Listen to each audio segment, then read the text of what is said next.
নিশ্চিত করতে পারে নাই। ওই দেখি এই আন্দোলন বিকেল দিয়ে এই আন্দোলন দিয়েছি তো রক্ত, এলো দেব রক্ত। ইনকিলাব ইনকিলাব। প্রিয় সাভারবাসী, আমরা আছি, এনসিপি আপনাদের সাথে থাকবে। যত ভয় ভীতি রক্তচক্ষু থাকুক, জীবন দিয়ে হলো আমরা জনগণের পক্ষে থাকবো।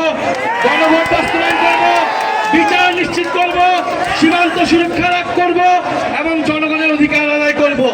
আপনাদের এই সাভার, এই ঢাকা উত্তর উপজেলায় আপনাদের পাশে হবে নাবিলা তাসনিদ, আপনাদের জনগণের নেত্রী, উনি এনসিপির নেত্রী হিসেবে দায়িত্ব পালন করবে। আমাদের সালামুল্লাহ রানী ভাই, উনি সাভার উপজেলার চেয়ারম্যান পদপ্রার্থী। তার এই ভয়ে, তার জনপ্রিয়তার ভয়ে আজকে এখানকার পদযাত্রা ভণ্ডুল করার চেষ্টা করা হয়েছে।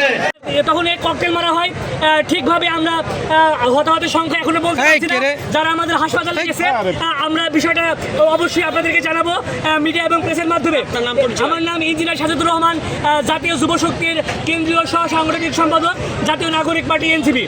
পরিকল্পিত কিনা মনে করেন? এটা আমি মনে করি পরিকল্পনা একটা অংশ, কারণ যেহেতু আমাদের এখানে বিকেল থেকে পুলিশ প্রশাসন আছে, আমাদের মাঠও তারা পর্যবেক্ষণ করছে, তারা জানে যে আমরা এখানে পদযাত্রা করব। আমরা আইন শৃঙ্খলা বাহিনীকে আমরা বলেছি, থানাতে আমরা ইনফর্ম করেছি, তারা যথেষ্ট এখানে ফোর্স এনেছিল, তারা বিকেল থেকে এখানে আছে। কিন্তু আপনারা জানেন যে আমাদের এখানে সময় ছিল 7টা, সেখানে আমাদের রাস্তায় জ্যামের কারণে আমাদের 9টায় এখানে এসেছি আমরা, তারপরও আমরা এখানে হামলার শিকার হচ্ছি। আপনারা দেখছেন যে এখানে প্রথমে কারেন্ট বন্ধ করে দেওয়া হয়েছে এবং এখানে ককটেল বিস্ফোরণ করা হচ্ছে। আমরা চাবো যে এখানকার যিনি স্থানীয় এমপি আছেন তাকে জবাব দিতে আওতায় আনতে হবে, স্বরাষ্ট্রমন্ত্রীকে জবাব দিতে আনতে হবে। আমাদের যে প্রধানমন্ত্রী পিএম, তিনি তো লন্ডনে ছিলেন 16 বছর, তিনি তো জানেন না বাংলাদেশের কী অবস্থা।